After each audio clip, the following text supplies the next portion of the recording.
ደግሞ ታድለው እግዚአብሔር ያንተን ቃል እንዲሰሙ የጠራቸውና ደግሞ እድል የሰጣቸው በነገሮች ሁሉ እንድትባርካቸው፣ በጤንነት እንድትባርካቸው፣ በትዳራቸው፣ በሕይወታቸው፣ በዘመናቸው፣ በአገልግሎታቸው፣ በመውጣት መግባታቸው ሁሉ እንድትባርክ፣ በሚያስፈልጋቸው ነገሮች ሁሉ አንተ እንድታስታጥቃቸው የዘላለም አምላክ ነው ጸልያለሁ። ኢየሱስ የተባረከ ይሁን። እንግዲህ እንድንማር ይህንን እድል እግዚአብሔር የሰጠን አምላክ የተባረከ ይሁን። በዚህ ዛሬ መንፈሳዊ ብስለት ወይም ደግሞ መንፈሳዊ እድገት የመጨረሻውን ክፍል የምናይበት ጊዜ ነው። አንድ ሰው በመንፈሳዊ ሕይወቱ አደገ ሲባል ምንድናቸው ምልክቶች ብለን የተለያዩ ነጥቦች አንስተን ስናወራ ነበረ እና የመጀመሪያው እንደ ጌታ መኖር ወይም ደግሞ እንደ ቃሉ መኖር ብለን ነበረ። ሁለተኛ መንፈሳዊ ፍሬ ማፍራት አለብን ብለን ነበረ። ሶስተኛው መንፈሳዊ መለየት ዲዘርን ስፒሪት የሚባለው ነው። መንፈሳዊ መለየትን ብለን ነበር እና ከዛ ውጭ ደግሞ መንፈሳዊ መለየት ብቻ አይደለም፣ ትህትናና ተማሪነት ብለናል። ትህትናና ተማሪነት። ትህትና መቼስ ከኢየሱስ ክርስቶስ የምንማረው የህይወት ክፍል ነውና አንዱ እሱ ነው። ሌላው ደግሞ ሌሎችን ማገልገል ወይም ደግሞ መሸከም፣ በአገልግሎትም በሚያስፈልጋቸው ነገሮች መሸከም አንዱ የመንፈሳዊ ብስለት መለኪያ ነው ብለን ነበረ። ሌላው ደግሞ ጥልቅ ራስን ማወቅ፣ ራስን መረዳት፣ ድካምን መረዳት፣ ጥንካሬን መረዳት፣ ብርታትን መረዳት፣ ስለ ራሳችን ያለውን ጤናማ የሆነ መረዳት ማወቅ። ብዙ ሰው ራሱን የሚያውቅ አይመስለኝም። ለምሳሌ አንድ ሰው በጤንነቱ የኤችአይቪ ፖዚቲቭ ከሆነ ከዚህ ከኤችአይቪ ጋር የተገናኙ ኬዞች ያለበት ሰው በየቀኑ ላለው የህይወቱ ኑሮ አስፈላጊ የሆኑ ምክሮች አሉ። ከምግብ ጀምሮ ራስን ከመጠበቅ ሱስ ከሚያስይዙ ነገሮች እየተባለ በሕክምናው ራሱን ካወቀበት ጊዜ ጀምሮ የሚወስዳቸው ጥንቃቄ አለ። መንፈሳዊ ዓለምም ጌታ ኢየሱስ ክርስቶስ በዳግም ከተወለድንበት ጊዜ እሱን ካወቅንበት ጊዜ ጀምሮ በመንፈሳዊ ሕይወታችን ብርታታችንን፣ ድካማችንን ዕለት ዕለት ማወቅ ለጥንካሬያችን ይጠቅመናል፣ ለመንፈሳዊ ብስለታችን ይረዳናል ብለናል ማለት ነው። ሌላው ርህራሄና ፍቅር ማለት አንዱ በሌላው ላይ ሳይፈርድ እርስ በርሳችን መዋደድን፣ ይሄንን የአንድ መንፈሳዊ ሕይወት ብስለት ምሳሌ ነው ብለናል። ሌላው የመንፈሳዊ ሕይወት ብስለት ያልነው ምንድን ነው? ትዕግስትና ጥንካሬ፣ በችግር ውስጥ ጸንቶ መቆም መቻል፣ በእምነት ጠንክሮ መቆም መቻል የአንድ የመንፈሳዊ ብስለት መለኪያ ነው ማለት ነው። ሌላው እንደገና ደግሞ ይሄ ጥበብ የተሞላ ውሳኔዎች፣ ብዙ ክርስቲያኖች እናመቻመቻለንና ከዚህ የተነሳ ዋጋ፣ ለምሳሌ አንዳንድ ጓደኞቻችንን ላለማለየት ብለን እሱን ከምናስቀየም እሱን ከምናጣ ብለን ህይወታችን የምንጎዳበት አካሄዶች አሉ። ቆርጠን የምንጥለው ነገር እግራችን ለምሳሌ የተወሰነ ጋንግሪን ቢሆን፣ ካንሰር ቢሆን መላው አካላቶቻችን ከሚበላና ከሚጠፋ የምንቆርጥበት ጊዜ ይኖራል እና ስለዚህ ለእድገታችን ከፈለግን አብረውን ሊሄዱ የማይችል ህይወታችን ሊጎዱ የሚችሉ ጓደኝነት ቢሆን፣ ቢዝነስ ቢሆን ወይም ደግሞ የምናገኛቸው ጥቅሞች ቢኖር ለጊዜያዊ ጥቅም ደስተኛ ልንሆን እንችላለን። በኋላ ግን በህይወታችን ይዘውብን የሚመጣው መዘዝ በጣም ከባድ ነው እና ስለዚህ ቁርጠኝነት ያስፈልጋል። አንዳንድ ማይጠቅመንን ለእድገታችን እንቅፋት ከሆኑ ነገሮች መላቀቅ ፈጥኖ ይሄንን ነበራኝ። እንግዲህ መንፈሳዊ ብስለት ለእያንዳንዱ ሰው የተለያየ ነው። አንዳንድ ሁኔታዎችን ሰው በመንፈሳዊ ህይወቱ በትምህርት ወይም ደግሞ በተለያየ ልምዶች፣ በባህል፣ በብዙ ነገሮች ውስጥ ሊበስል ይችላል። በአእምሮ በአስተሳሰቡ ሊበስል ይችላል።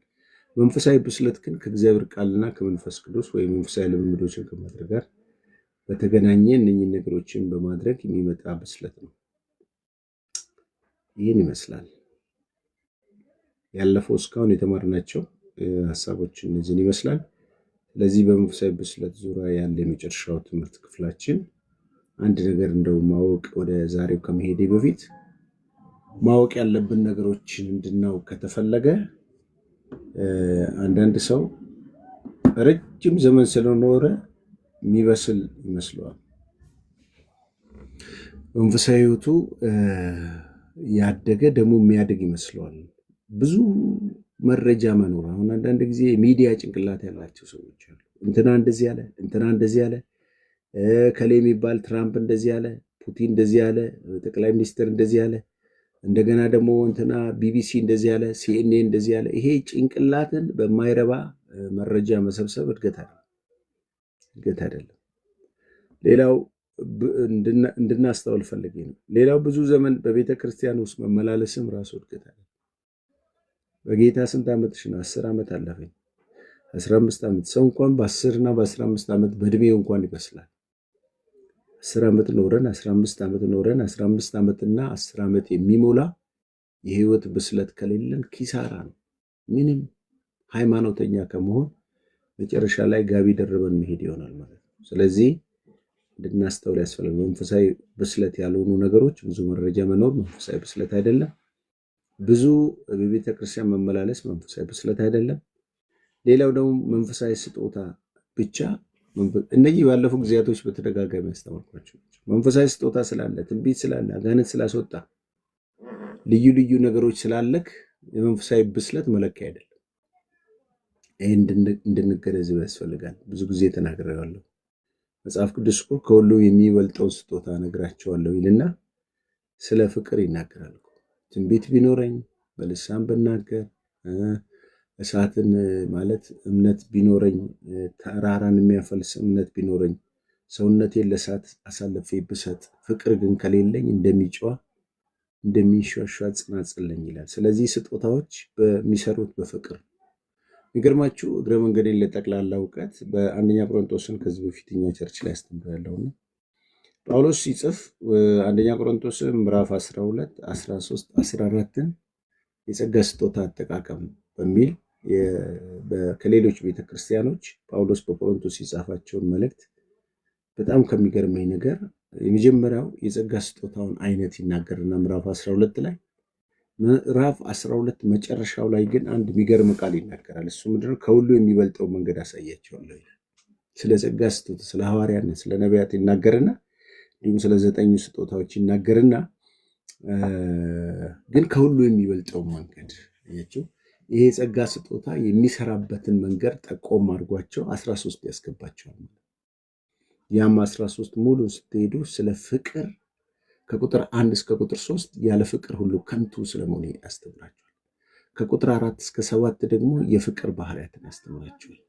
ከቁጥር 8 እስከ 13 ደግሞ ያለ ፍቅር እምነት፣ ትንቢት ሁሉ ይሻራል፣ ፍቅር ግን ለዘላለም ይኖራል ብሎ የፍቅር ዘላለማዊነትን ያስተምራቸዋል። ከዛ ምዕራፍ 14 ላይ ደግሞ የጸጋ ስጦታ አጠቃቀምን ይነግራቸዋል። ስለዚህ ተያይዞ ያለ መጽሐፍ ነው 12 13 14። ስለዚህ የትኛውንም የጸጋ ስጦታ ቢኖርም በፍቅር የማይሰራ የጸጋ ስጦታ ብስለት አይደለም። ይህ እንድታውቁ ይሁን። ኦኬ፣ ዛሬ ትምህርታችን መንፈሳዊ ብስለትን እንዴት እናምጣ? እስቲ ለሌሎች ሼር አድርጎ እባካችሁ። እዚህ ከገባችሁ አይቀር ያው የቲክቶክን ህግ ታውቃላችሁ። እዚህ ጋር ሼር ካላረጋችሁት እዚህ ጋር ዋርኒንግ ይጽፋልና በተቻላችሁ መጠን ሼር አድርጉ፣ ኮፕሊንክ ምናምን አድርጉት። አንዳንድ ሰው ስራውንም እየሰራ ስለሆነ የሚያዳምጠኝ እዚህ ጋር ለኔ ዋርኒንግ ይሰጠኛልና እንግዲህ አገልግሎቱን አብረን ብናገለግል ይሻላል። መንፈሳዊ ብስለትም የሚያበቁን ነገሮች ምንድን ናቸው? መንፈሳዊ ብስለት የሚያበቁን ነገሮች የመጀመሪያው እናንተም በህይወታችሁ ልትለማመዱት የሚገባችሁ ነገር የመንፈሳዊ ብስለት መምጫ መንገዱ ግልጽና ግልጽ አንደኛው የእግዚአብሔር ቃል ነው። አሁን እንደተወለደ በእርሱ እንድታድጉ አሁን እንደተወለደ ሕፃን የቃሉን ወተት ተመኙ ይላል። አሁን እንደተወለደ ሕፃን አያችሁ። አሁን የተወለደ ሕፃን የመጀመሪያ ጊዜ ይዞልን የሚመጣው አንድ የተወለደ ልጅ መጀመሪያ ይዘንለት የምንቀርበው ነገር ብስኩትም አይደለም፣ አይስክሬምም አይደለም፣ ሌሎች ነገሮች ጣፋጭ የሚባሉ ምግቦች አይደሉም። የእናቱን ጡት ነው የምናዘጋጅለት። የእናቱን ከላም ወይም ደግሞ ይሄ ፓውደር ከሆኑ ጡቶች የተሻለና የበለጠ በሕክምናውም የተረጋገጠ መድኃኒትም ጭምር እግዚአብሔር የሰራው ምንም ያልተከለሰበት ያልተበረዘ ኬሚካል የሌለበት ነገር ቢኖር የእናት ጡት። መጽሐፍ ቅዱሳችን የእግዚአብሔርን ቃል ከወተት ጋር ነው የሚመሳሰለው። ስለዚህ ያልተበረዘ ክርስትና መኖር ከፈለጋችሁ፣ ያልተበረዘ ህይወት መኖር ከፈለጋችሁ አሁን እንደተወለደ የቃሉን ይሄ ቃሉን ስማ የሚባለው ወተት የእግዚአብሔር ወተት የሆኑ ቃላቶች የምትሰሙበት ቦታ ነው። ቃሉን የምትሰሙበት የምትማሩበት ቦታ ነው። ሌላ ቦታ ላይ ፈኒ የሆኑ ቪዲዮዎች ይኖራሉ። እዚህ ግን ስትመጡ በጣም ተረጋግታችሁ መንፈሳችሁ ተረጋግታ ማርያም መልካሙን ነገር መርጣለች የተባለው እዚህ ቃሉን ስጋ ማጋ መታችሁ የእግዚአብሔርን ቃል እንደ ማርያም ለመስማት ከተቀመጣችሁ እኔ አይደለሁም እግዚአብሔር መንፈስ በእኔ አልፎ ይናገራቸዋል፣ ይፈውሳቸዋል። የሚገርማችሁ ነገር በህይወቴ የማውቃቸው ልምምዶች በሙሉ አንዳንድ ጊዜ ሰው ቃል እየተነገረ አጋንንት ሲወጣ አውቃለሁ። ቃል እየተነገረ ደዌ ሲፈወስ አውቃለሁ። ቃል እየተነገረ ሰው ከእንቆቅልሹ ሲፈታ አውቃለሁ። ለምን? ቃል ውስጥ ትንቢት አለ፣ ቃል ውስጥ ፈውስ አለ፣ ቃል ውስጥ ታምራት አለ፣ ቃል ውስጥ ስልጣን አለ። እግዚአብሔር ዓለማትን የሰራው በቃሉ ነው። እኛን ያዳነን በቃሉ ነው። አያችሁ፣ እኛን ያዳነን ለምሳሌ እንደዚህ ነው። አንደኛ ጴጥሮስ 2:2 ላይ ሲናገር በእርሱ እንድትድኑም እንድታድጉም ነው። አያችሁ፣ ድነትም ያገኘነው እነሆ እናንተ ከማይጠፋ ዘር ተወልዳችኋል ይላል። ከማይጠፋ ዘር እርሱም ለዘላለም ከሚኖር ከእግዚአብሔር ቃል ዳግመኛ ተወልዳችኋል። አያችሁ፣ ዳግም ልደትን የሰጠን እሱ ነው። ደግሞ በእርሱ ለማደግ ብንፈልግ እድገት የሚገኘው በእርሱ ነው። ጌታ ኢየሱስ ክርስቶስ ጸሎታችን እንኳን ተሰሚነት የሚኖረው በቃሉ ነው። ጌታ ኢየሱስ ሲናገር ቃሎቼ በእናንተ ቢኖሩ እኔ በእናንተ ብኖር የምትወዱትን ለምኑ ይሆንላችኋል። አያችሁ፣ ሰው የእግዚአብሔርን ቃል ሲሰማ የእግዚአብሔርን ቃል በሚለው መንገድ ሲከተል ያ የእግዚአብሔር ቃል በህይወቱ ውስጥ እድገት ይዞለት ይመጣል። ብዙ ሰው ለማደግ ሲያስብ የሚያስበው በሆነ አገልጋይ በኩል እድገት የሚመጣ ይመስላችኋል? ወገኖቼ፣ ሰው ልጅ ከእናቱ ጡት ጋር ካልተገናኘ በሞግዚት ጡት አያድግም፣ ወይም ደግሞ በሞግዚት ምግብ አያድግም። ማደግ ይችላል፣ ትንሽ ሰርቫይዝ ማድረግ ይችላል። ነገር ግን ለጤናማ እድገቱ ከእናቱ በሆነ ፍቅርና ከእናቱ በሆነ ወተት እንደሚያድግ አንድ ክርስቲያንም ከእግዚአብሔር ዳግመኛ ከተወለደ ከተወለደበት ንጹሕ ከሆነው ከመጽሐፍ ቅዱስ ቃል ትምህርት ነው ማድረግ ይችላል። ንጹሕ ከሆነ የማይበረስ የማይከለስ የማንም የሃይማኖተኞች ሐሳብ ከሌለበት ከ66ቱ መጽሐፍ ቅዱስ እግዚአብሔር ብሉይ ኪዳንና አዲስ ኪዳን ብሎ ከሰጠን ከእግዚአብሔር ቃል ብቻና ብቻ ነው ሰው ማደግ የሚችለው።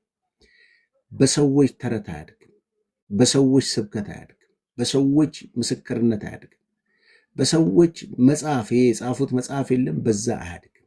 ማደጊያው ከመለኮት ቃል ከሆነው ከእግዚአብሔር ጋር ኮኔክት እስካደረገ ብቻ ነው። አያችሁ፣ ሰዎች እንደ ልቦናቸውና እንደ ሐሳባቸው ወደሚፈቅዱት ሃይማኖት ለማሻፈፍና ለማስከተል ሰዎችን ሊያስተምሩ ይችላሉ፣ ሊመክሩ ይችላሉ። ጥሩ ነው ለጠቅላላ እውቀት። ይሁንና ግን ለሕይወታችንና ለመንፈሳዊ እድገታችን ወሳኝ እግዚአብሔር ቃል። አስተውሉ። ቤታችሁ ያለው መጽሐፍ ቅዱስ ምን እያላችሁ ነው ያለው? ኧረ እባክሽ አንድ ቀን እንኳን ከፍተሽ አንብቢኝ ብሎ አያውቅም? አፍ ቢኖረው አንተ የሰው ልጅ ሆይ ይላል። መቼስ በዚህ ዘመን ሰው ሁሉ አመፀኛ ስለሆነ ለእግዚአብሔር ቃል መቼስ ሰው እኮ ማመፅ የጀመረው በእግዚአብሔር ላይም ነው። ምን ይላል መጽሐፍ ቅዱሳችን? አንተም የሰው ልጅ ሆይ የምነግርህን ስማ፣ እንደዚያ እንዳመፀኛ ቤት አትሁን፣ አፍህን ክፈት፣ የምሰጥህን ብላ። ባየውን ጊዜ እነሆ እጅ ወደ እኔ ተዘርግታ ነበር፣ እነሆም የመጽሐፍ ጥቅል ነበረባት ይላል። የመጽሐፍ ጥቅል። ሰው የሚወዳችሁ ወዳጅ ከጥሩ ፍትፍት ከዶሮ ወይም ደግሞ ከጥሩ አገልግል ሊያጎርሳችሁ እጁን ወደ እናንተ እንደሚያመጣ እግዚአብሔር ሊያጎርሳችሁ ይዞላችሁ የሚመጣው ቢኖር ቃል ነው። ዛሬ ወገኖቼ በቀን ውስጥ የእግዚአብሔርን ቃል ታነቡት ይሆን? በማለዳ ስትነሱ ከስራችሁ በፊት ናፍቆታችሁን በቃሉ ትጽናኑበት ይሆን? ሰው እግዚአብሔርን አጉርሰኝ ብትዩ አንተም ብሎ ምን አለው? እምሰጥህን ብላ። ባየሁን ጊዜ እነሆ እጅ ወደ እኔ ተዘርግታ ነበር፣ እነሆ የመጽሐፍ ጥቅል ነበረባት። እያችሁ እግዚአብሔር እጅ ላይ ያለችው የመጽሐፍ ቅዱስ ጥቅል ምን እንደሆነች ታውቃላችሁ? መጽሐፍ ቅዱስ ነው። ከዛ ምን ይላል? እርሱም የሰው ልጅ ሆይ ያገኘውን ብላ፣ ይህንን መጽሐፍ ብላ፣ ይህንን መጽሐፍ ብላ። አይገርም? ይህንን መጽሐፍ ብላ፣ ሄደህም ለእስራኤል ቤት ተናገር። ያልበላ ሰው ወገኔ እኮ አይናገር። አንዳንዴ መድረኮች ላይ ጭው ብለባቸው አታውቁም? የእግዚአብሔር ቃል አተን እንደው ደክሞን የተመለስንበት ጊዜ የለም። የሰዎችን ጉራ፣ የሰዎችን የኑሮ ስታይል፣ ያሳለፉበትን የሄዱበትን ከተማ እየነገሩን እሑድ ሰንበት በሰንበት መጽሐፍ ቅዱስ ተከፍቶ ሲነበብ የአንድ አገልጋይ ዝናና ዋው ብለን አልወጣንም። ኢየሱስን መጽሐፍ ቅዱስ ውስጥ ሳናገኘው፣ ስብከቱ ውስጥ ሳናገኘው ከስረን አልሄድንም። እንግዲያው ሰው የእግዚአብሔርን ቃል ሲበላ ነው መስበክ የሚችለው ወገኖች። ይሄው ብላ አለውና ሄደ ለእስራኤል ቤት ተናገር አለ። አፌን ከፈትኩ፣ መጽሐፉን አጎረሰኝ። እርሱም የሰው ልጅ አፍ ይብላ፣ በምሰጥ በዚህ መጽሐፍ ሆድህን ሙላ አለኝ። እባካችሁ በጌታ ፍቅር ልለምናችሁ፣ መጽሐፍ ቅዱስን በማለዳ አንብባችሁት። መጽሐፍ ቅዱስ ወዳጃችሁ ይሁን። እኔ በዓለም ሆኜ ድሮ ካራ አካባቢ ነው የመጣሁት። እኔ ወደ ጌታ በምመጣበት ሰዓት ውስጥ በጣም ብዙ መጽሐፍት አነብ ነበር። ፊክሽኖች፣ እነ ሲድሊ ሸልን የጻፉትን፣ እነ ማሞ ውዱን የሚጽፉትን ብዙ መጽሐፍት። አንድ በርጫ ላይ ቁጭ ብዬ አንድ መጽሐፍ ካልጨረስኩ እንደ ኮምፒቲሽን ነበር። ወደ ጌታም ስመጣ አንድ ወዳጃችን የግብርና ሰራተኛ ነው፣ መጽሐፍት ይገዛል በሄደበት። ወደ 3 ካርቶኖች አሉት እና እየተዋስን እየፈረምን በየ15 ቀን እየመለስን ወደ ጌታ እንደመጣው የመጽሐፍ የማንበብ አብዮት ነበረ። እኔ 1985 ነው ወደ ጌታ የመጣሁት። ሚያዝያ ወር የካቲት ላይ ሚያዝያ የፋሲጋ ወራት ላይ ነው የመጣሁት እና አብረውኝ ከኔ በፊት በጌታ የነበሩ ሰዎች በጣም መጽሐፍ ማንበብ። አንድ ሰው ወደ ቸርች ራሱ ሲሄድ እጁ ላይ ወይ መጽሔት ወይ መጽሐፍ፣ ቸርች ግሮዝ የሚል ኮሪያ ያለ መጽሐፍ ከነሱ ጋር ሁሉ እየተጻጻፍን ብዙ መጽሐፍቶች ብዙ እናገኝ ነበር እና እንደ ፋሽን ነበር። ወገኖቼ ሆይ እባካችሁ መጽሐፍ ቅዱስ ጓደኛችሁ። ከመጽሐፍ ቅዱስ ጋር የተጣላ ህይወት ካላችሁ የዘንድሮ ስብከትን አትለዩትም። በማር የተለወሰ መርዝ ነው። እንደሰበኩት አይኖሩም። ቃሉን እንደ ልቦናቸው ፍቃድ አጣሞት ይናገሩታል። እናንተም መለየት አትችሉም። ለምን አልበላችሁማ? አየ አፌን ከፈትኩ፣ መጽሐፉን አጎረሰኝ። የሰው ልጅ ሆይ አፍን ይብላ፣ በምሰጥህ በዚህ መጽሐፍ ሆድን ሙላ አለኝ። በነገር ከመሙላት በእግዚአብሔር ቃል ነው። ለዚህ ነው ቆላስይስ 3:16 የእግዚአብሔር ቃል በሙላት ይኖርባችሁ። ለምን መሰላችሁ? ቃሉ ውስጥ ፈውስ አለ። ጌታ ሆይ ቃልን ብቻ አተናገር፣ ብላቴና ይፈወሳል። ቃሉን ላከ፣ ፈወሳቸው፣ ከመከራም አዳናቸው። አያችሁ፣ ፈውስ አለው ቃል ውስጥ። ቃል ውስጥ ትንቢት አለ። ቃል ውስጥ መጽናናት አለ። ቃል ውስጥ መበርታት አለ። ቃል ውስጥ እውነትን ከውሸት መለየት የምትችሉበት ብቃት አለ፣ እውቀት አለ። ቃል ውስጥ የጸሎታችሁ ፍቃድ አለ፣ የጸሎታችሁ መልስ አለ። ጌታ ኢየሱስ ለዚህ ነው እኔ በእናንተ ቃሎቼ በእናንተ ቢኖር የምትወዱትን ለምኑ ይሆንላችኋል። ስለዚህ ተረጋጉ ባካችሁ፣ ወደ መጽሐፍ ቅዱስ ተመለሱ እና እኔ ዘመኔን ሁሉ ገና እንደዚህ ቲክቶክ ሳይመጣ ዘመኔን ሁሉ ስሰብኮ የነበርኩት ለሌ ማለት ይህንን የእግዚአብሔርን ቃል በማስበኬ በማስተማሬ አንድ ቀንም አፍሬ አላውቅም። ለምን? የእግዚአብሔር ቃል ፈውስ ነውና። ብዙዎችን እስራት ሲፈታ አይቼዋለሁ። ብዙዎችን ሲፈውስ፣ ብዙዎች የመንፈስ ጭንቀት የነበረባቸው ሰዎች ሲያረጋጋ አይቼዋለሁ። ይሄ ቃል አንድ ቀንም በአገልግሎቴ አፍሬ አላውቅም። የሚያድን መድኃኒት ነው እጆቼ ላይ እግዚአብሔር የሰጠኝ። እኔን አታውቁኝም እናንተ፣ ነገር ግን የምታውቁኝ በዚሁ በእግዚአብሔር ቃል ነው። ንጹሕን ትምህርት ነው። ያው ቲክቶኬን ከፍታችሁ ቃሉን ስማ የሚሉት አዳምጡ። ዩቱብ ቻናል አለኝ፣ ቃሉን ስማ አዳምጡ። ፌስቡክ አለ፣ ወደ 10,700 ተከታይ ያለው ቃሉን ስማ የሚል። ቴሌግራም አለኝ፣ በየቀኑ ጽፋለሁ ትምህርቶችን በቸርች ራሱ ሮሜ እና ገላትያ የሚል ትምህርት በኦዲዮ እያስተማርኩ ነው። እዛ ላይ ያለላችሁ ይሄንን ሁሉ ምላችሁ ለምንድን ነው? እንድታገኙኝ ሳይሆን ከተገለጠውና ከተጻፈው መጽሐፍ ውጭ ሌላ የሰዎችን ፊክሽን አልሰብክም። የሰዎችን ተረት አርመን እንደዚህ አለ፣ ካልቪን እንደዚህ አለ። ምን አገባኝ? አርመንም ወንድሜ ነው፣ ካልቪንም በጌታ ናቸው፣ አለቀ። እነሱ በዘመናቸው እንደኛው አይነት አገልጋዮች ናቸው። ከዛ ውጪ የሆኑ የሰዎችን ሐሳብ ይዘን የእግዚአብሔርን ቃል የምናጣጥልበትና የምናንኳስስበት ከሆነ አልቀበለውም። ማናቸው ነው እንጂ በትምህርት ደረጃ ተምሬዋለሁ ሁሉንም። ግን የእነሱ እንደ አንድ ግለሰብ መረዳት እናገራለሁ። የእግዚአብሔርን ቃል ግን አይተካም። እባካችሁ ወደ እግዚአብሔር ቃል ተመለሱ። ከወጣንባቸው ሃይማኖቶች ውስጥ አንዱ ያታከተን ዘርዓ ያዕቆብ የሰራው የክፋት ስራ ምንድን ነው ብትሉ፣ ንጉሥ ዘርዓ ያዕቆብ ብዙ ድርሳናቶችን በጣም ብዙ ይሄ ሰዎችን ከእግዚአብሔር ቃል ፈቀቅ የሚያደርግ ለቤተክርስቲያን መስገድ፣ ለሌላ አማልክቶች መስገድ፣ ብዙ እንደዚህ አይነት ስርዓት አልበኝነትን ይዞ የነበረ ክፉ ንጉሥ ነበር። ክርስቲያኖችን ሲያሳድድ የነበረ ሰው። ዛሬ በየመንገዱ በየአድባራቱ የሚሸጡ መጽሐፍቶች፣ ከየገዳማት የሚፈልቁ መጽሐፍቶች ሰውን ከእግዚአብሔር ቃል ለማራቅ የተደረገ የተፈበረከ አሰራር ነው። ስለዚህ እኛ እንደዛ እነሱን እንደዚህ ብለን ጥለን መተን አሁንም እኛ እዚህ የሰዎችን ፍልስፍና የአንድ ነቢይን ምናምን ጨርቅ እንገዛለን፣ ክር እንገዛለን፣ ሀብል እንገዛለን። ምን ቀረን? እኛም ራሱ አንድ ሆነናል። ፎቶ ሁሉም ቤታቸው ፎቶ የሚሰቅለዋሉ፣ የአገልጋዮች ፎቶ እንደ ገብርኤልና እንደ ሚካኤል ማለት ነው። ስለዚህ ተለክፈናልና እባካችሁ ወደ እግዚአብሔር ቃል እንመለስ። አዋጣንም። የእግዚአብሔር ቃል ጥሎ ኑሮ የለም ወገኖች። ይሆን ተመለሱ ወደ እግዚአብሔር ቃል። እድገት ቃል ውስጥ ነው ያለው። ጌታ ኢየሱስ የተባረከ።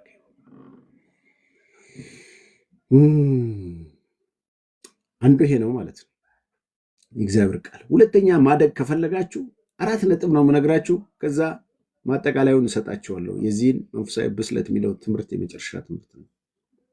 ሁለተኛው ጸሎት ነው። ጸሎት፣ ከጸሎት የተጣረዘ አገልግሎት፣ ከጸሎት የተጣላ ማንኛውም ልምምዶች ወገኖቼ ንስሐ ልንገባበት ይገባል። ንስሐ ልንገባ ይገባል። ለምን መሰላችሁ? እግዚአብሔር ማናችንን የሚያቀን በማንነታችንን የሚያውቀው ወይም ደግሞ እኛ ከእግዚአብሔር ጋር የአባትና የልጅ መገናኛ መስመራችን ጸሎት ነው። አለቀ። አሁን እናንተን እያንዳንዳችሁ እዚህ ያላችሁን ነገር ስትጸልዩ እግዚአብሔር ሲናገራችሁ ትሰማላችሁ ወይ ብዬ ብል ጥቂት ሰዎች ሊመልሱልኝ ይችላል። ነገር ግንስ ከዛ ውጪ ሰው እግዚአብሔር የሚሰማበት ቦታ እግዚአብሔርን መስማት የሚችልበት ቦታ የት ነው ብትሉ የጸሎት ስፍራ ነው። በጸሎት ስፍራ ሆናችሁ ልባችሁን መንፈሳችሁ ተገዝቶ ህይወታችሁን መምራት የማትችሉ ከሆነ እናንተ ሰዎች ቆም ብላችሁ እንደገና ንስሐ መግባት ያስፈልጋል። የአባትና የልጅ ግንኙነት የአባትና የልጅ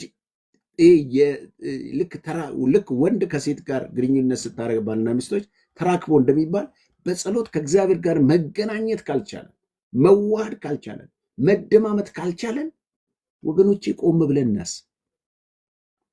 እስከ መቼ ነው እግዚአብሔር የማንሰማው? እኛ እስከ መቼ ነው ሰው እየጸለየልን በጉልኮስ የምንኖረው?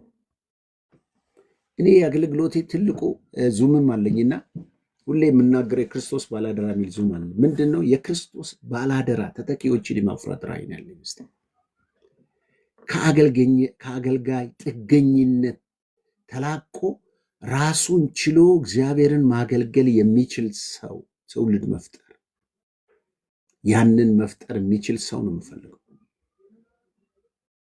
ነገ እኔን ተክቶ እግዚአብሔር በሰጠው አገልግሎትና ጸጋ ሌሎችን ሲጠቅም ማየት ነው የኔ ደስታ። እድሜ ልክን እኔኑ ብቻ እየተከደለ ልክ እንደ ጠንቋይ ቤት እኔን እየካደመ እንዲኖር የሚሰራ ትውልድ ከሆን ከስር ያለ ጌታ ኢየሱስ ክርስቶስ እኮ ብቻውን መስራት ይችል ነበር። ብቻውን መስራት ይችል ነበር። ነቢያት ሳስገባሽ አትገቢም እና ሚስጥሩ ምን እንደሆነ አናውቅም። እያንዳንዱ ሰው እግዚአብሔርን እየተከተለ እያለ ጌታን እያመለከ እያለ በህይወት ውስጥ ፍሬያማ መሆን ያቃተው ትልቁ ነገር ቢኖር ምንድን ነው? የጸሎቱ ህይወት ደካማ ነው። ራሳችሁን ፈትሹ። ትጸልያላችሁ? ጸሎት ሲባል እንዴት ነው የሚያደርጋችሁ? ስራ ይመጣባችኋል። የሌለው በሽታ ተሰብስቦ ይመጣል። ጸሎት ሰዓት ወሬ ትዝ ይላችኋል። ሐሳባችሁ ይበተናል እና ሳትጸልዩ ነው የምትተኙት፣ ሳትጸልዩ ነው የምትነሱት። በነብይ ከላይ ተጸለየልህ፣ በእኔ ጸሎት እየተጸለየልህ በጉርቆስ ነው የምትኖረው። ቆም ብለን እናስብ ወገኖች። ማደግን ከፈለጋችሁ መጸለይ አቅማችሁ መታደስ አለበት። ጸሎት ኦክሲጅን ነው። ቃል ደግሞ ምግብ ነው። ሰው ከምግብ ከኦክሲጅን መራቅ እንደማይችል ጸሎት የለህም ማለት እኮ ኦክሲጅን አስም በሽተኛ ነህ ማለት ነው። አየር እያጠረ ነው የምትኖረው ማለት ነው። እሺ እኔ ሁሌ እሺ አሁን ይሄ የአስም እንትን ኦክሲጅን ይሸጣል፣ በጋሪ ሁሉ እየተገፋ ይሄዳል፣ ቤት ውስጥ ይደረጋል። እሱ ሲነቀሉ ቀጥ ብለው ቢሞተዋል። ሰው ካልጸለየላቸው በስተቀር ሰው ካልተነበየላቸው በስተቀር ወጥተው መስራት የማይችሉ ከቤታቸው እንኳን መኪናቸውን አስነስተው መንዳት የማይችሉ በኦክሲጅን የሚኖሩ ስንት ጴንቶች አለ። እናንተ ናችሁ እኮ አገልጋዮቹን ባለጌ ያደረጋችሁ። እናንተ ናችሁ እኮ አገልጋዮቹን መንግስት ያደረጋችኋቸው። ከእግዚአብሔር እኩል ራሳቸውን እንዲያደርጉ ያደረጋችሁት እኮ ጥፋተኞቹ እናንተ ናችሁ። አትጸልዩማ፣ እግዚአብሔርን አትፈልጉትማ፣ ጊዜ የላችሁማ። አንተ ጸልይልኝ እኔ እየሰራውኝ አካውንት ውስጥ አስገባለሁ ትሉታላችሁ። ዛሬ ስለ አንቺ ስጸልይ ሌሊቱን ሙሉ እንደዚህ ይታየኛል ይላል። ውሸቱን እኮ ነው። ምን ለራሱ አይጸልይ። እንዲህ አይነት ከጸሎት የተጣላ ህይወት ካላችሁ ወንድሞቼ እዚህ ብትገቡ ምንም ዋጋ የላችሁ። እኔም መድረክ ላይ በድፍረት በራሴም ቸርች በማገለግለው ሲስተም ውስጥ የምናገረው ምንድን ነው? ከጸሎት የተጣላ ህይወት በእኔ ጸሎት እንዲኖር አልፈቅድም። እኔ ለመተኛት አንዳንዴ 5 ሰዓት ድረስ አመሻለሁ። ከዛ ውጭ ባለው ላይ ስልኬን አጠፋለሁ። እንዴ አንዳንድ ሰው እስቲ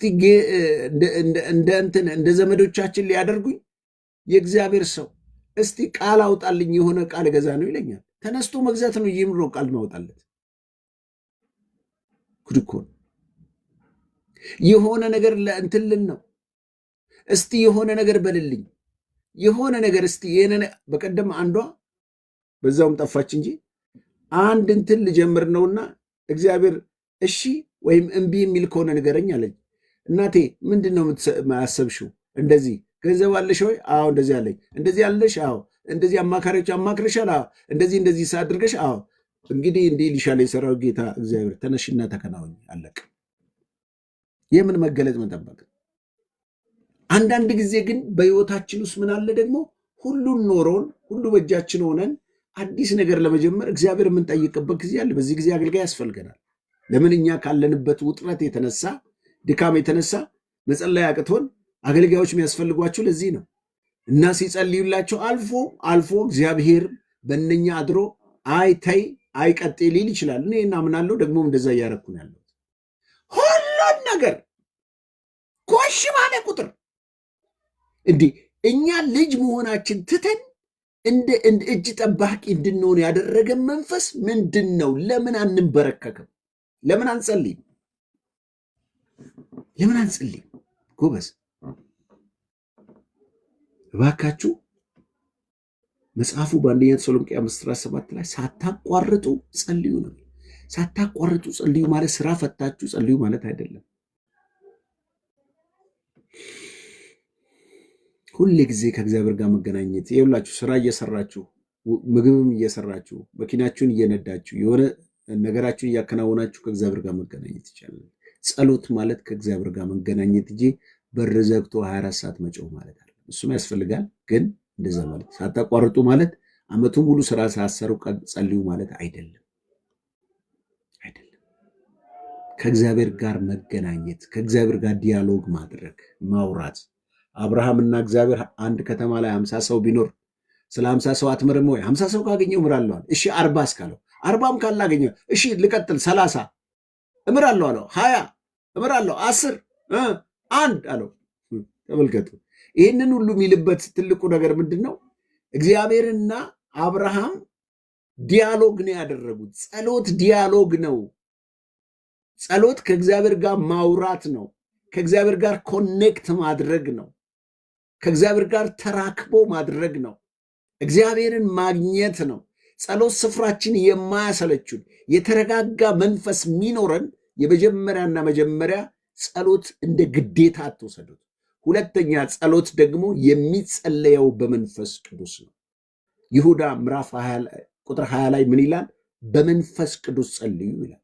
ሌላው እንደገና ሌላ ቦታ ላይ ሲደግም ደግሞ በኤፌሶን ምዕራፍ 6:18 ላይ ደግሞ በመንፈስ ቅዱስ ጸልዩ ይላል። አያችሁ። ሮሜ ምዕራፍ 8:26 ላይ እነሆ እንዴት እንደምንጸልይ ስለማናውቅ ይላል በማይታወቅ መቃተት መንፈስ ቅዱስ በእኛ ውስጥ ሆኖ ይማልዳል ይላል። ይሄ ምን ማለት እንደሆነ ታውቃላችሁ? እንዴት እንደምንጸልይ አናውቅም። ስለዚህ የምንጸልየውን ነገር ሊያስተምረን በጸሎት ሰዓት ጌታ ሆይ መጸለይ አቅቶኛል፣ እባክህ እንድጸልይ እርዳኝ፣ ምጸልይበትን ሐሳብ ስጠኝ ስትሉት መንፈስ ቅዱስ ወደ ልባችሁ ይመጣል። እንደ እግዚአብሔር ፍቃድ እንድጸልዩ ይላል። ሮሜ 8:26 እና 27 ማንበብ ይቻላል። እንደ እግዚአብሔር አብ ፍቃድ እንድጸልዩ መንፈስ ቅዱስ በእኛ ውስጥ ሆኖ ይቃትታል። ምን ይላል? ይቅር በለኝ በየው፣ አመሰግንሃለሁ በየው፣ እየተቃወምሽ ጸልይ፣ ምሕረቱን ለምኝ፣ ዘምሪ እያለ እንዲበል እያለ አቅጣጫን ይሰጠናል። ያን ሰዓት አይሰለችም እንጂ አንዳንድ ሰዎች አያስቃችሁም? ለምሳሌ ቤት ውስጥ የሚጸልዩ ሰዎች ካጋጠማችሁ እየጸለዩ አንተ አይቻለሁ የሚሉ ሰዎች አሉ። እየጸለይኩ ጌታ ሆይ ምሕረትህና ቸርነትህ ስለ ሁሉ አመሰግናለሁ፣ ተውቃው እንዳሰብር የሚሉ ሰዎች ምን ማለት ነው? እየጸለዩ ሳይሆን የሆነ በቃ ሐሳባቸው አልተቆጣጠሩት፣ በመንፈስ መሆን አልቻሉም። እንደኛ አይነት ሰዎች ከዚህ የተነሳ ጸሎትን ይጠላሉ። ራሳችሁ ፈትሹ። ጸሎትን የጠላችሁበትን ቦታዎች አስታውሱ። ወይም ጸሎት ብላችሁ የህብረት ጸሎት ላይ ስትሄዱ ፕሮግራም መሪው ሌላ ዳግም ሰባኪ የሆነባችሁ ሰጨት ብሏችሁ አታውቁም? ዳግም ሰባኪ ወገኖቼ፣ አብርሃም እንደዚህ ወጥቶ ገባ። ደግሞ ይገርማችኋል፣ ዮሴፍ፣ ያዕቆብ፣ ጳውሎስ፣ ጴጥሮስ፣ እንደኛ ቆሮንቶስ ሲል እኛ አሜን አሜን አሜን አሜን ጉሮራችን መጨረሻ አሜን። ሁለተኛ እዛ ቸርች ሄዳለሁ እንዴት ትላላችሁ? ለምን? ጸለያችሁ ሳይሆን ተሰበካችሁ ማለት ነው። ተንበርክካችሁ የሰውን ጸሎት እሱም ያወራውን ሰማችሁ እንጂ ጸሎት ከእግዚአብሔር ጋር መነጋገር፣ ጸሎት ከእግዚአብሔር ጋር ኮኔክት ማድረግ፣ ጸሎት ሐሳብን መለዋወጥ ከእግዚአብሔር ጋር አንዱ ይሄ የሚያሰለችን አለ ጸሎት። ሌላው ደግሞ አጠገባችሁ የሚጸልይ ሰው አጋጥማችኋል። ጮክ ብሎ የሚጸልይ ሰው ጌታ ሆይ ሃሌሉያ ኢየሱስ ተናተል እሺ፣ እንዴት አድርጋችሁ በመንፈስ ትሆናላችሁ? እንዴት ትጸልያላችሁ? ተበጠበጣችሁ ጎበዝ። ካልጮኸ በስተቀር ሰፈሩ ቀውጢ ካልሆነ በስተቀር ለእግዚአብሔር አይሰማም እንዴ? ወይ የባል አምላክ አይደል ካላልን በስተቀር የሆነ አይምሮ ያመናል እንዴ? ፈረንጆች አንዳንዴ ይላሉ እኮ አጋንንት የሚጮሁባቸው አይምሮአቸው ውስጥ ጭንቀት ስላለ ነው ይላሉ አፍሪካኖች። እንዲህ ካልጮኸን በስተቀር ሃሌሉያ ጌታ ይመስገን ዛሬ አቀጣጥየው መጣ። ምን ታቀጣጠለ? ጆሮአችንን አደንቁረህ መጣ እንጂ። እንዲህ አይነት ጸሎት አለ ጎበዝ። እባካችሁ እኛ ራሳችን እውነት እኔ እንግዲህ ልጆች አለኝና አንዳንድ ዝም በሉ እላለሁ። ድሮ ምንም አይመስለኝም ነበር። እንዲሁ አንዴ ቸርች በላውድ ስፒከር ጮሆብን፣ ጸሎት ቦታ ተጮሆብን፣ ደግሞ ጸሎት የሆነ ቦታ ስንት ተጮሆብን። ተጫዋጫዋን እኮ እናንተ መቼ ነው ተረጋግተን የምንጸልየው? ጭንቅላታችን ጨው አለብን። እረፍት ፈለግን። እኔ አንዳንድ ጊዜ በአመት 2 ጊዜ ጾም ጸሎት እገባለሁና የሆነ ከዚህ ከአዲስ አበባ ወጥቼ ነው አንዴ ደብረ ዘይት ሄዳለሁ፣ አንዴ ደግሞ ወደ ሐረር ሄጄ ነው። በቃ ዝግት፣ ፓስተር የለ፣ አባ የለ፣ ጋሽንትና የለ፣ ዝቅርጥም፣ ስልኬን ድርግም። በቃ ምነው ለእግዚአብሔር ጊዜ ብሰጠውስ? ባካችሁ ተመለሱ ወደ ጸሎት። ከጸሎት ጋር የተጣላችሁ ሰዎች ንስሐ ግቡና ተመለሱ። እግዚአብሔርን ፈልጉት፣ ይገኝላቸዋል። ይሄ ነው እድገት። ሌላው ደግሞ በመንፈስ መመራት ነው። በቃ ሁሉ ቦታ ዘለው ያንንም ሞክሪው፣ እስቲ ያንን ሞክሪው፣ ያንንም ሞክሪው፣ ያንን እዛ ግቢ፣ ከአንዱ ቸርች ወደ አንዱ ቸርች፣ ከአንዱ ገስት ወደ ሌላው ገስት። አሁን ይሄ ከኔ ይወጣሉ፣ ደግሞ ሌላ ይገባሉ። ሌላው ሌላ ሲያወራ ደግሞ ሌላ የሚያስቀው ጋር ሲያስቀው ደግሞ ምንድን ነው ማንቀሽቀሽ? ምናደርገውን ነገር በመንፈስ እናድርገው ወገኖች። ይሆን የምትገቡበትን ነገር ዲዘርን አድርጉ። መንፈስ ቅዱስ እረፊ ካለሽ እረፊ፣ ሂድ ካለ ሂድ፣ ጸልይ ካለ ጸልይ፣ ሞባይሉን አጥፋው ካለ አጥፋው። አንዳንዱ አጋነን ጦርብናል። ይሄ ሞባይል መቼስ ሞባይል ካለም ቢጠፋ ብዙ ጴንጤ የሚያብድ ይመስለኛል። ብዙ ጴንጤ ለአንድ ሰከንድ ይሄ ባህር ውስጥ የሚሄደው ኢንተርኔት እንትኑ ቢቋረጥና ጉድ ቢሆን መንፈሳችን ቲክቶክ ሊዘጋ ነው ሲባል አገር ሁሉ አብዶ ነበር።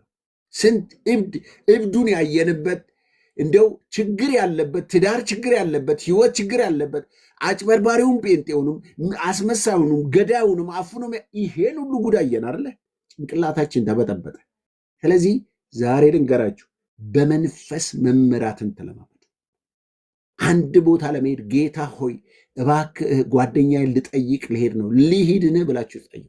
የዳዊት ስኬት ዳዊት በሄደበት ዘመን ሁሉ ድል ያደርግ ነበር የሚባለው ዳዊት በእያንዳንዱ ቀን እግዚአብሔር ምሪ ጠይቆ ነው የሚገባው። ስኬታማ የሆነው ለዛ አይገርምም? በእያንዳንዱ እርምጃችሁ ውስጥ ጌታ ሆይ እንደው ሌላ ቀርቶ ወይ መኪና ወይ ንብረት ወይ ነገር ለመግዛት ብር ስላላችሁ መግዛትን አታስቡ። እውቀት ስላላችሁ መግዛትን አታስቡ። እኛ መንፈሳዊ ሰዎች ነን። በእናንተ ጉዳይ ላይ ያሁኑን የወደፊቱን የሚያውቅ እግዚአብሔር በዙፋኑ ላይ አለ። ተንበርከኩና ጠይቁት፣ እግዚአብሔር ይመራችኋል። አንድ ጊዜ እንደዚህ ወደ ሳውዝ አፍሪካ ውስጥ በስልክ ማገለግላት ባልና ሚስቶች አሉና ወደዚህ ወደ ካናዳ ለመውጣት ፕሮሰስ ብለው የሆነ ኬንያ ሰው ነውና አሁን ፓስፖርታቸውን ይዞ ገንዘብ ሊከፍሉት ጨርሰው ሲያበቁ መቼ ሴት ብልሃተኛ አይደለች፣ ጌታ ኢየሱስ ይባርካቸውና ባልየው በጣም ተጣድፏል። በቃ ከዛ ከሳውዝ አፍሪካ መቼ ሳውዝ አፍሪካ የገባ ሰው እንደምንም ተነጥቆ መውጣት ይፈልጋል። አደገኛ ሀገር ስለሆነ እኔ ብዙ ወዳጆች አሉኝ እዛ። ብዙ ሰዎችን አገልግያለሁ እና ከዛ ለመውጣት ተቻኩለው ቆይ እስቲ አንድ ጊዜ ፓስተር ጋር እንጸልይና ጌታ ሚለንን እንስማ አለች። አሁን ጸሎቱ ምን ያስፈልጋል? ይኸው በቃ እግዚአብሔር ፈቅዶአልን፣ ነገሮችን ሁሉ አዘጋጅቶልናል። ተይን እድል እንዳያመልጠን። ተይ እባክሽ ተይ። ብር አላቸው፣ ፓስፖርት ተዘጋጅቷል። በቃ እንደሚወጡ ማስረጃውን ሁሉ ከዚህ በፊት የወጡትን አሳያቸው። ስለዚህ አይ ለሁሉም ነገር እስቲ እንጠይቅ ና እስቲ እንጸልይ። ቅድም እንዳልኳችሁ ነው። አንዳንድ ጉዳዮችን እናንተ አትፈቱትም፣ በሌሎች አገልጋዮች ተጸልዩላቸው ይፈታ ነገር አለ። ከዛ እኔ እንግዲህ ይህንን አሁን ማወራችሁ ነገር ካለፈ በኋላ ስለሆነ ነው ማወራችሁ። ከዛ እንጸልይ ያሉኝና ይህን ሲነግሩኝ ጥሩ እስቲ እንጸልይ ያልኳቸው። ስጸልይ ሰውየውን ከነቁመናው ከለሩን፣ ቁመቱን፣ የአይኑን መልክ እንደገና ዜጋውን ጭምር ነገርኳቸው። ይሄ ሰው ሌባ ነው፣ ብራችሁን ወስዶ ይጠፋል፣ ይሰወርባቸዋል። ስለሱ ሌላ ሰው ጠይቁ አልኩ። ብዙ ሰዎችን አክስሮ አሳብዷቸዋል አልኳቸው። ደነገጡ። ከዛ እስቲ እንፈት ነው ብለው ይሄ ትንቢቱንም ለመፈተን ጌታ የተናገረውን ለመፈተን አሉት። አምጫ ቶሎ በላ ፓስፖርቱን አምጡ እንጂ ገንዘቡንም አቅርቡ ቶሎ በላ ቶሎ። እንዴ ምን አስቸኮለ? አይ ለእናንተ ብዬ ነው፣ ይሄ ድል እንዳያመልጣችሁ። እኔ አሁን ከውስጥ ነው የመጣው ከዋናው ከዛ ከጀርባ ካለው ከሚያስፈጽሙ ሰዎች ምናምን ነው ምናምን። እንግዲህ የደላላ ነገር ታውቃላችሁ።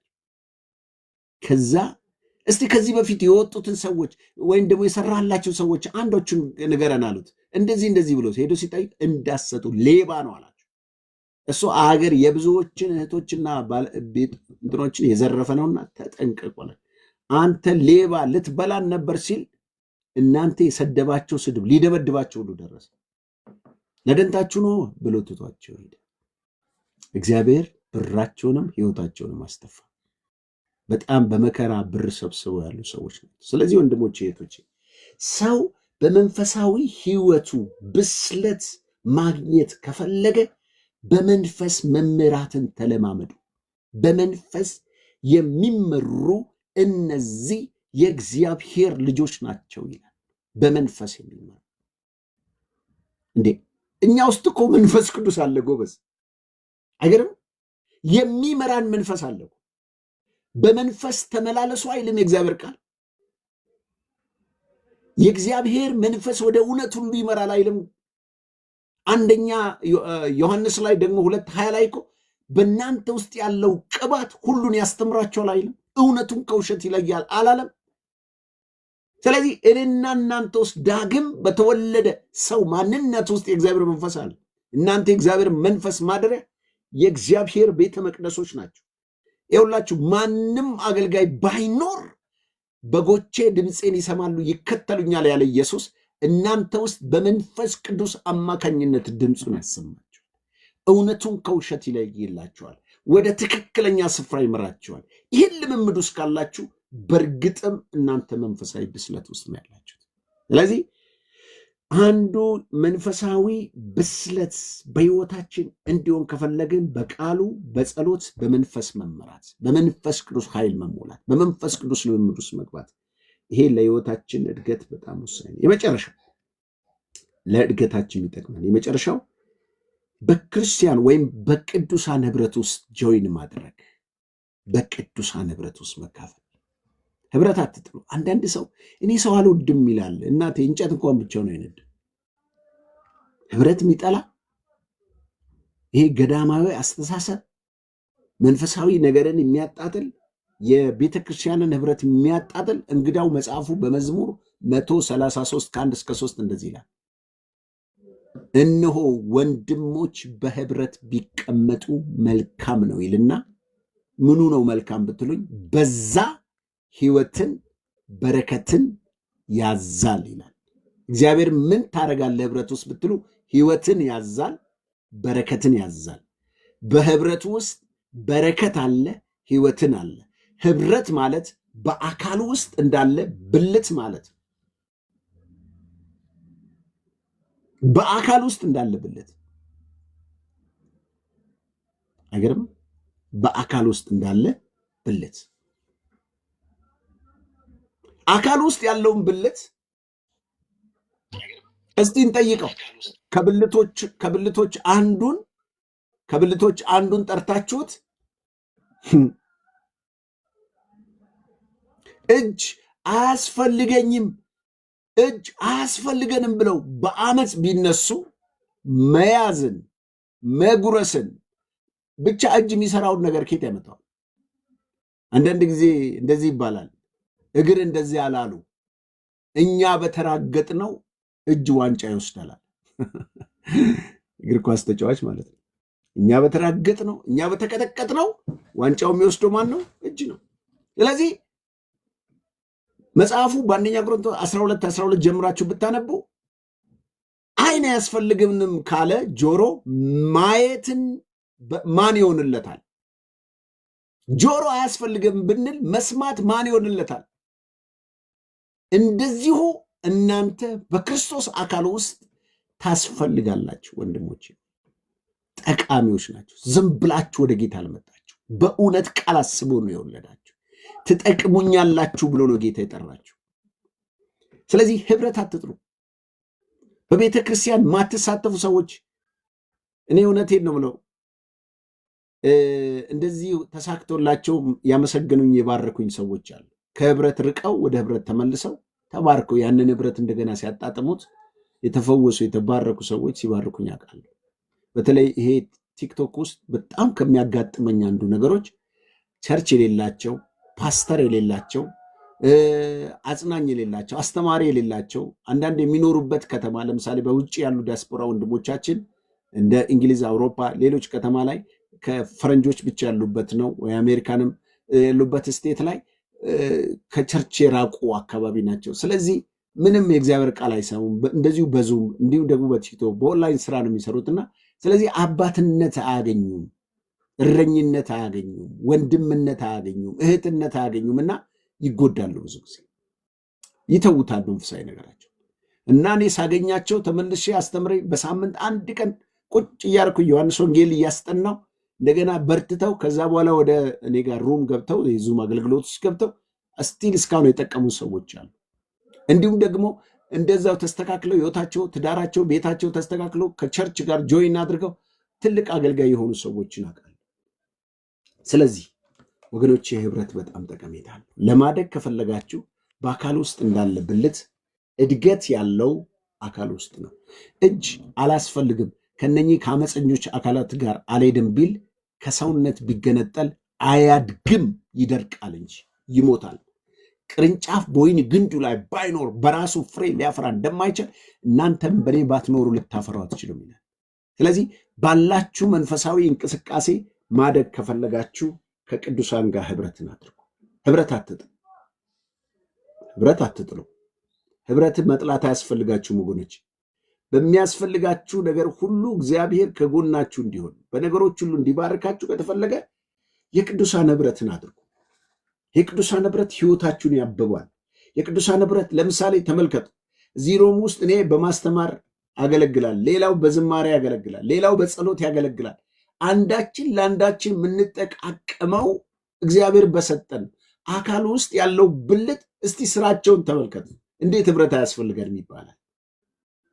ከህብረት የሚያጣላቸው አንድ ጊዜ ያሉ 4 በሬዎች እንደዚህ መቀመጫ ላይ መቀመጫቸው በአራቱም አቅጣጫ 4ቱም ቀንዳም በሬዎች ፊታቸው አንዱ በሰሜን አንዱ በደቡብ አንዱ በምስራቅ ግንባራቸውን አሹለው መቀመጫቸውን ጭራ ለጭራ አገናኝተው በአራቱም አቅጣጫ ላይ ህብረት በምሽት ውስጥ ለማድረስ ሲፈልጉ ጅብ ተመለከታቸዋል።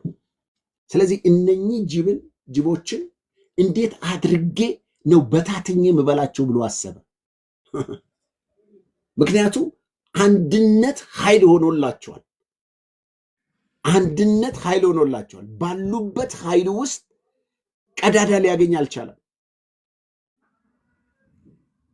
እንዴት አድርጌ ልብላቸዋል? በኋላ ዘዴ ዘየደ። ዘዴው ምን እንደሆነ ታውቃላችሁ? ራቅ አለ፣ ተስፈነጠረና አንዱን ነጭ በሬ እንደዚህ አለው። ነጩን በሬ እንደዚህ አለው። ነጩን በሬ ና አንድ ጊዜ እፈልግሃለሁ አለው። ለምን የምትፈልገኝ አለው። ስማ አለው። እነኚህ እዛ አብረው ያሉ በሬዎች ያሉትን ሰማህ አለው። ምንድን ነው አለው። እሱ ነጭ ስለሆነ ጨለማ ውስጥ ያስመታናል፣ ስለዚህ እንገለዋለን ሲሉ ሰማሁኝ አለ። እኔን ድሮውንም በቃ ሁለተኛ አልመለስም ሲል ሸሽቶ ሲሄድ እሱን መንገድ ላገኘውና ዘርግፎ በላው ማለት። ከዛ በኋላ እንደገና አሁን ሶስቱ ቀሩ። አሁንም ሶስቱ እንደዛው ግንባራቸውን አሹለው ጭራቸውን አገናኝተው ቀጥ ሲሉ እንዴት ላድርጋለና ከዛ ጥቁሩንም ደግሞ ጠራ። ጥቁሩን ናናና ጥቁሩ ፈልጋለሁ ሚሉን ሰማህ አለው። ምንድን ነው አለ። ይሄ ጥቁር በጣም አስቀያሚ ስለሆነ ጨለማ ስለሆነ ያስጠላል፣ ህብረታችን ያቆሽሻል ሲሉ ሰማሁ። እኔ እንኳን እግዚአብሔር ነው የፈጠረው ጥቁረቴን አለና ከዛ ሳይመለስ ቀረ። እሱንም በላ። እንደዚህ እያለ አንድ በአንድ በላቸው። ወገኖቼ በአካል ውስጥ ወይ አንዱን ፓስተር ተጣልታችሁ ወይ አንዱን ምዕመን ተጣልታችሁ አንድ የሆነ ምክንያት አድርጋችሁ ከዛ ህብረት ስትለዩ ሰይጣን ያገኛችኋል፣ ክፉ ሰዎች ያገኟቸዋል፣ አለማያኖች ያገኟቸዋል፣ ተንኮለኞች ያገኟቸዋል፣ እባብ ያገኝሃል። ያን ጊዜ አታክ ትደረጋለህ። ቅርንጫፍ በወንዱ ግንዱ ላይ ባይኖር በራሱ ፍሬ ማፍራት አይችልም፣ በራሱ መበርታት አይችልም።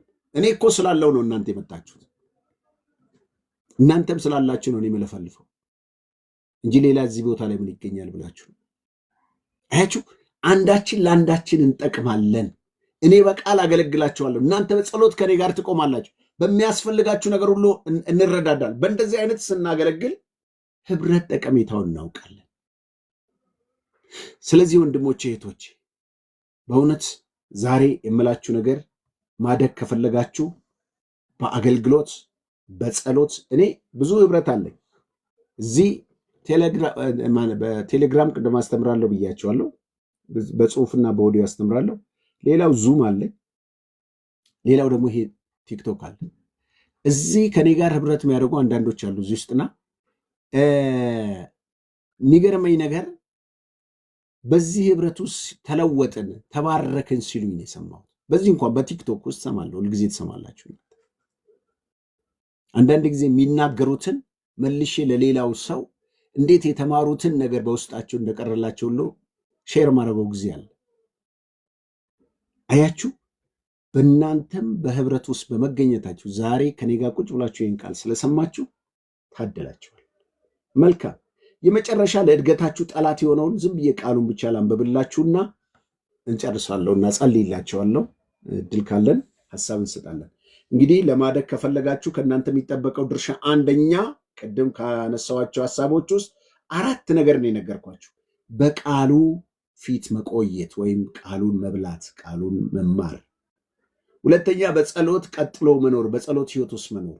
ሶስተኛ በመንፈስ መመላለስ ወይም በመንፈስ መመራት። አራተኛ በቅዱሳን ህብረት ውስጥ መካፈል። እነኚህ ህብረት እስከዛሬ ያስተማርኳችሁን መንፈሳዊ ብስለትን እንቅፋት የሆኑ ቫይረሶች አሉ። እሱን ተናግሬ ልጨርስ። ተባረኩልኝ፣ ታገሱኝ። አንደኛ ትልቁ የመንፈሳዊ ብስለት እንቅፋት የሚባለው ስንፍና ነው። ስንፍና ጌታ ይገስጸው። አይገርም? ስንፍና ሰዎችን በቀላሉ የሚገድል ስንፍና፣ ጸጋን የሚያስጥል ስንፍና።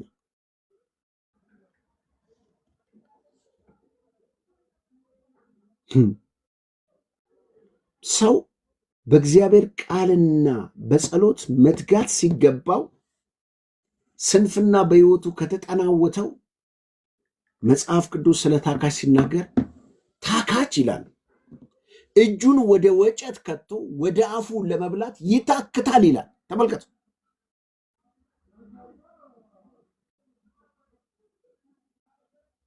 ስንፍና በሕይወታችን ውስጥ ማድረግ የሚገባንን ነገር ሳናደርግ የምንኖር፣ መጸለይ ሲገባን አለመጸለይ፣ ማምለክ ሲገባን አለማምለክ፣ መስራት ሲገባን አለመስራት፣ መኖር ሲገባን አለመኖር፣ ማድረግ የሚገባንን ነገር አለማድረግ ስንፍና ነው።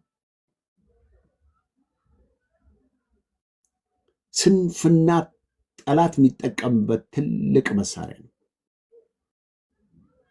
በቀላሉ በጠላት እንድትደበደቡ የሚያደርጋችሁ አንዱ ይሄ ነው። ሌላው እንደገና ደግሞ ይሄ የስጋ ስራ የሚባሉት የስጋ ስራ ኃጢአት ተኮር ማለት ነው።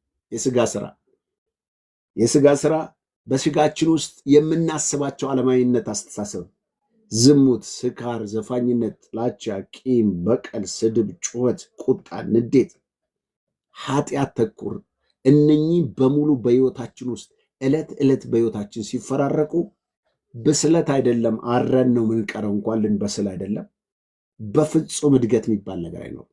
ለምሳሌ በቂም ህይወት የሚቸገር ሰው በፍጹም መንፈሳዊ ብስለት ውስጥ ማደግ አይችልም። ስለዚህ በህይወታችሁ ውስጥ ማደግ ከፈለጋችሁ ስንፍናን ከላያችሁ ላይ አንሱ። ስንፍናን አንሱ። ይሄ ስንፍና ከህይወታችሁ ላይ ካልተሰበረ በፍጹም መንፈሳዊ መሆን አትችሉም። ከዛ ውጪ የኃጢአትና የኃጢአት ልምምዶችን በየቀኑ የምናደርግ ከሆነ አንድ ሰው ለገዛ ምኞቱ ታልፎ መሰጠት ይሆናል። እግዚአብሔር የማይወዳቸው እነኚህ ስጋ መጽሐፍ ቅዱስ እኮ እንደዚህ ይላል። አንዳንድ ሰው ዘፋኝነት መንግስተ ሰማያት ይወርሳል አይወርስም፣ ብዘፍን ችግር አለው የለውም የሚለው ነገር ከሆነ እንግዲያው ችግር አለው። መጽሐፍ ቅዱስ የሚለውን ላንብብላችሁ። አንደኛ ቆሮንቶስ ምዕራፍ 6 ላይ አንደኛ ቆሮንቶስ በተለይ 6 ላይ እንደዚህ እያለ ይናገራል። በምናደርጋቸው ነገሮች ውስጥ እኔና እናንተ ህይወታችን ልናጣ እንችላለን። ራሳችንን አናታል። ሰው በገዛ ፍቃዱ ተታሎ ለሚያደርጋቸው ማንኛውም የኃጢአት ልምምዶች እግዚአብሔር ለዛ ለሚቀልደው ቀልድ ዝም ብሎ ተነስቶ ማንም እንደፈለገው የሚያደርገው ኑሮ አይደለም። እንደዚህ ይላል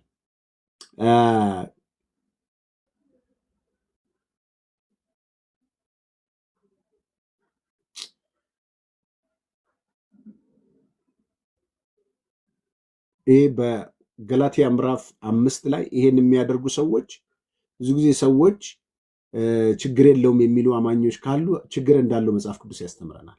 እንደዚህ ላይ የስጋ ስራ የተገለጠ ነው። እርኩሰት፣ እርሱም ዝሙት፣ እርኩሰት፣ መዳራት፣ ጣዖትን ማምለክ፣ ሟርት፣ ጥል፣ ክርክር፣ ቅናት፣ ቁጣ፣ አድመኝነት፣ መለያየትነት፣ መናፍቅነት፣ ምቀኝነት፣ መግደል፣ ስካር፣ ዘፋኝነት ይህንን የሚመስል ነው። አስቀድሜ እንዳልኩ እንደዚህ